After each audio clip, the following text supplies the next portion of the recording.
रामदास आठवले, महाराष्ट्राचे पॅन्थर आणि भारतातील बॉबी सील. 1960 आणि 70च्या दशकात अमेरिकेत कृष्णवर्णियांच्या हक्कासाठी ब्लॅक पॅन्थर पार्टीने रान उठवले होते. या क्रांतीचे नेतृत्व बॉबी सील आणि ह्युई न्यूटन करत होते.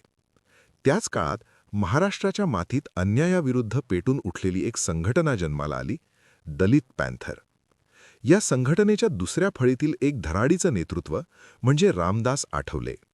त्यांच्या आक्रमक शैलीमुळे आणि चळवळीतील योगदानामुळे त्यांची तुलना अनेकदा जागतिक स्तरावरील क्रांतिकारक बॉबी सील यांच्याशी केली जाते. ज्याप्रमाणे अमेरिकेत बॉबी सील यांनी शोषितांच्या संरक्षणासाठी हातात शस्त्र धरण्याचे आवाहन केले होते, तसेच विचार दलित पॅन्थरच्या माध्यमातून महाराष्ट्रात उमटले. रामदास आठवले यांनी विद्यार्थी दशेपासूनच या चळवळीत स्वतःला झोकून दिले. नामदेव ढसाळ आणि राजा ढाले यांसारख्या नेत्यांच्या मार्गदर्शनाखाली आठवले यांनी दलित पॅन्थरला खेड्यापाड्यांपर्यंत पोहोचवले. बॉबी सील यांनी कृष्णवर्णियांच्या स्वाभिमानासाठी संघर्ष केला, तर रामदास आठवले यांनी दलित आणि पददलितांवरील अत्याचाराविरोधात रस्त्यावरची लढाई लढली. बॉबी सील यांच्या भाषणातून जसा समाज पेटून उठायचा, तशीच काहीशी किमया रामदास आठवले यांच्या शैलीत होती.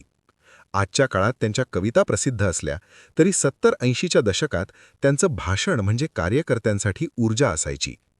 पॅन्थरच्या विखुरलेल्या फळीला एकत्र बांधण्यात आणि भारतीय दलित पॅन्थरचे नेतृत्व करण्यात आठवले यांनी महत्त्वाची भूमिका बजावली.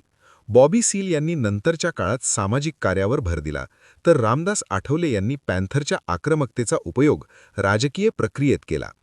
सत्तेशिवाय हक्क मिळत नाहीत हे ओळखून त्यांनी रिपब्लिकन पार्टी ऑफ इंडिया च्या माध्यमातून राजकारणात पाऊल ठेवले.